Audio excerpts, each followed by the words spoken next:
आज बहुत बड़ी सौगात मुरादाबाद जनपद के लिए और इस क्षेत्र के लिए, आस पड़ोस के इलाकों के लिए आदरणीय प्रधानमंत्री जी ने आजमगढ़ से जो विभिन्न एयरपोर्ट टर्मिनल्स का लोकार्पण किया है। ये मुरादाबाद का टर्मिनल इस क्षेत्र के विकास के लिए मील का पत्थर साबित होगा।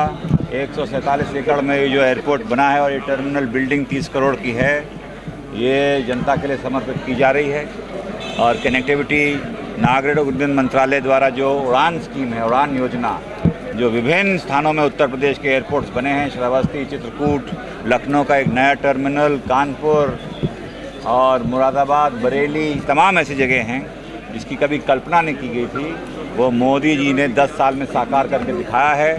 मोदी जी के सानिध्य में, माननीय मुख्यमंत्री जी के नेतृत्व में उत्तर प्रदेश में एक विकसित भारत की ओर जो हम लोग अग्रसर हैं, उनके संकल्प को और मजबूत करने के लिए प्रयासरत हैं।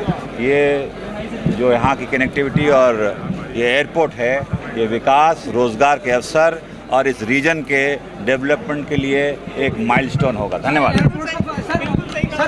फ्यूचर में देखिए, मोदी जी ने देश की तस्वीर और तकदीर बदलने का काम किया है। सड़कों की जो दुनिया है उसमें इजाफा हुआ है। आज उत्तर प्रदेश हाईवे का राज्य है, एयरपोर्ट का राज्य है। गरीब कल्याण के लिए, गरीब उत्थान के लिए सरकार लगातार काम कर रही है और उत्तर प्रदेश से इस बार हम 80 की 80 लोकसभा सीटें जीतने वाले हैं। और निश्चित रूप से जो मोदी जी ने आज जनता के बीच में एक पकड़ बनाई है, एक पहचान बनाई है, दिलों में जगह बनाई है, इसलिए भारतीय जनता पार्टी 80 की 80 लोकसभा इस बार जीतने वाली है। विपक्ष कह रहा है कि मुस्लिम वोटर्स जो है वो कहीं भी टिकते हुए नहीं दिख रहा है, क्योंकि कोई किसी भी मुस्लिम प्रत्याशी को नहीं दिया जा रहा। अखिलेश यादव इस बात को लेकर स्थान देखिए, टिकट देना विषय नहीं है। बात यह है कि 4.5 करोड़ लाभार्थी केवल उत्तर प्रदेश में है। 2 करोड़ 61 लाख लोगों को, मुसलमानों को राशन मिल रहा है। 20 लाख के आसपास बेटियों की शादी भी हुई है। इसके अलावा लगभग 1 करोड़ बच्चों को स्कॉलरशिप मिली है। तो ऐसी कोई 20 लाख गरीबों को, मुसलमानों को आवास मिला है।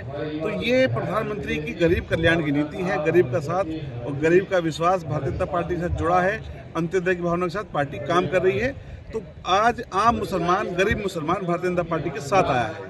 बासित अली जी, वो है ना आपका जो आप लगे हुए हैं कि मोदी भाई है, वो करके कार्यक्रम जो है पूरा कितना बेनिफिट है? दूरी ना खाइए, मोदी हमारा भाई।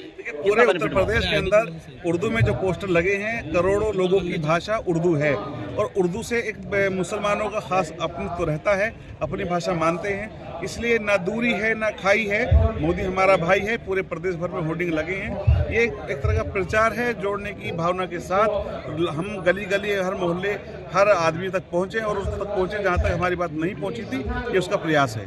मेरा सवाल है, क्या वोट में परिवर्तित कर पाएंगे आप उस तरह से? ये सवाल है। देखिए, मेरा कार्यकर्ता होने के नाते मकसद है कि हम अपनी बात हर आदमी तक, हर व्यक्ति तक पहुंचाएं। मेरे समाज तक, मेरे मोर्चे के माध्यम से हम सब की बात पहुंचे, प्रधानमंत्री की बात पहुंचे, पार्टी की बात पहुंचे।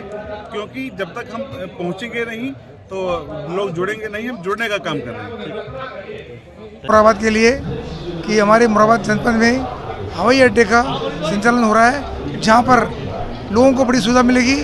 और यहाँ से लखनऊ के लिए बहुत कम समय में हम लोग लखनऊ पहुँचेंगे, कम समय में हम लोग दिल्ली पहुँचेंगे और यहाँ तक कि अब आने वाले टाइम के अंदर बम्बई तक की भी हमें सुविधा मिलेगी। और मैं पूरे माननीय मोदी जी को, माननीय योगी जी को धन्यवाद दूंगा कि आपने इतना बड़ा काम किया है और जनता आपका आभार व्यक्त कर रही है। जैसे कि संभल लोकसभा से आपको बिना प्रत्याशी घोषित किया गया है और एयरपोर्ट का उद्घाटन है, तो आप क्षेत्र की जनता से क्या आभार व्यक्त करेंगे माननीय प्रधानमंत्री जी? समस्त जनता ने, समस्त केंद्रीय नेतृत्व ने मुझे विश्वास व्यक्त किया है। मैं इस विश्वास पे खरा उतरूंगा। संभल जनपद में, संभल लोकसभा में इस बार कमल का फूल खिलेगा। आदरणीय नरेंद्र मोदी जी तीसरी बार देश के प्रधानमंत्री बनेंगे। इतिहास में रचा जाएगा कि मोदी सरकार ने, योगी सरकार ने मुरादाबाद को इतनी बड़ी सौगात दी है कि नहीं दी है? पहले जरा बताओ। ये पीछे से कुछ आवाज नहीं आ रही।